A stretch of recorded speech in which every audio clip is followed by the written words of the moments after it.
ما تنها اپوزیسیونی هستیم در جهان. اومدیم مثلث کشیدیم، گفتیم شرقیه و غربیه و یک مدلستیه.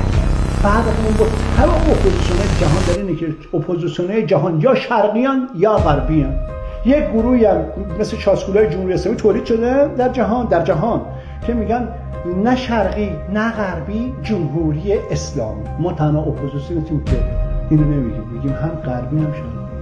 ما تنها اپوزیسیونی هستیم که گفتیم روسیه، آمریکا مثلث ریاست، یعنی شرقی روسیه و غربیه، یعنی آمریکا و الوسطیه،